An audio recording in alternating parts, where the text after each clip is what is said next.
সেই তুমি কেন এত অচেনা হলে, সেই আমি কেন তোমাকে দুঃখ দিলে,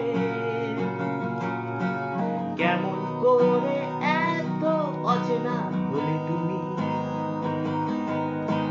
কিভাবে এত বদলে গেছি এই আমি, বুকেরই সব কষ্ট দুহাত ছড়িয়ে